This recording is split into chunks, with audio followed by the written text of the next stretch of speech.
So when I grew up, chislic was like a special occasion thing, like almost like fair food, like a funnel cake. That was chislic for me growing up.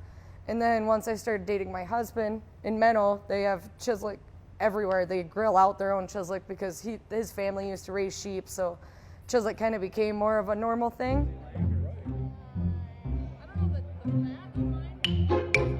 Meat on a stick is something that you have found throughout the centuries.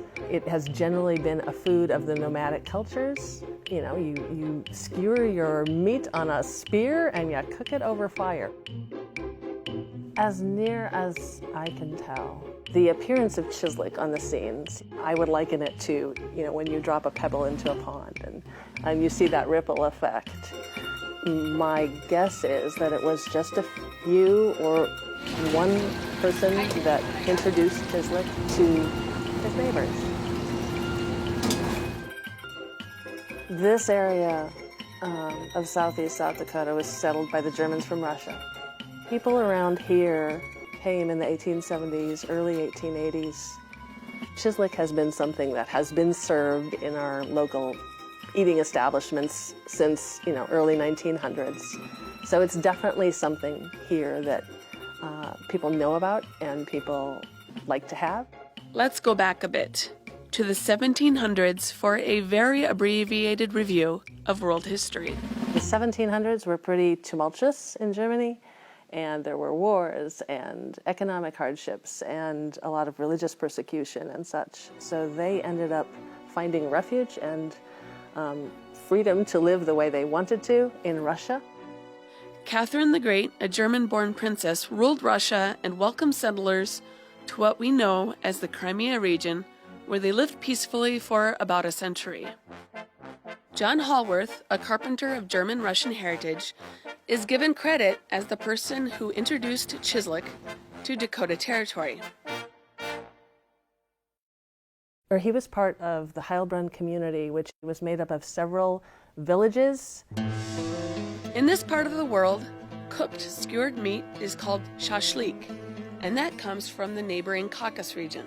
The Crimean Tatars that lived in that region were often living alongside these German villages. So, as a carpenter, he would have probably traded goods and services with his Tatar neighbors.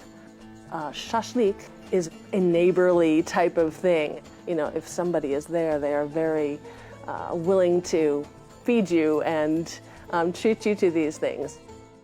German migrants to the Caucasus region were likely not familiar with the preparation of shashlik, so one can assume that it stuck in the mind of Haworth and his companions.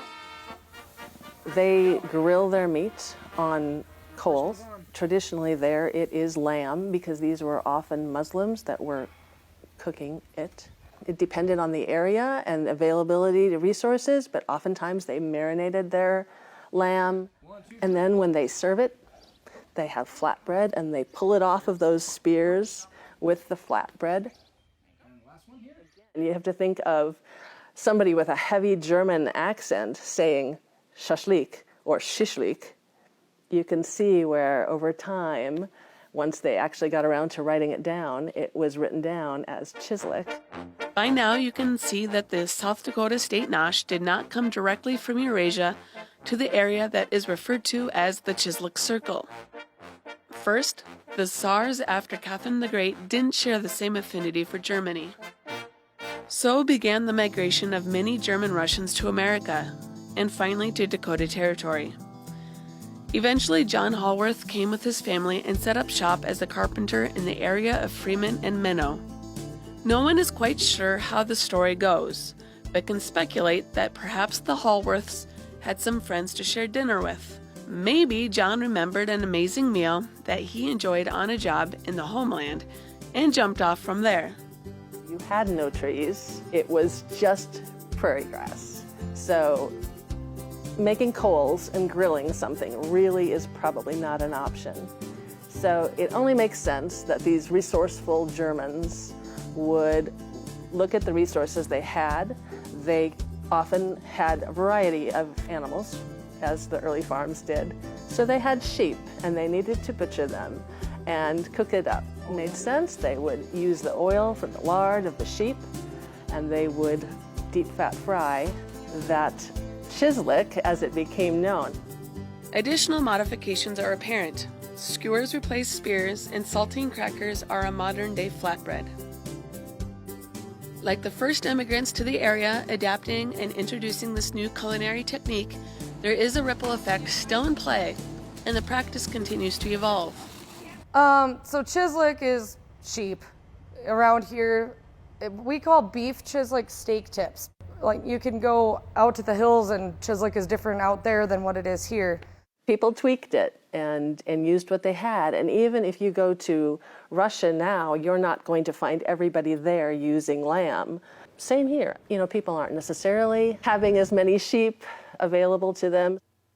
And my dad would raise sheep just so we could have chislic at home that was fresh. And of course, it was a little bit more economical as well.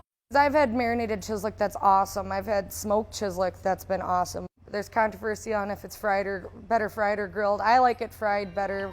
One of the things that struck me when I visited with the people in Russia who have had it there, it is very much a social event. From setting up and getting your coals just right and that sort of thing to the actual cooking. It is just a bringing together of people, which I find fascinating. But yeah, chislic is something that the kids like, and when we have family gatherings, people coming back, you know, from a distance, we always seem to have a chislic fried. You don't do that about, you know, hamburgers or something like that. You know, it's just a food, but chislic seems to catch this attention, and it's interesting. Oh, my wife's done it.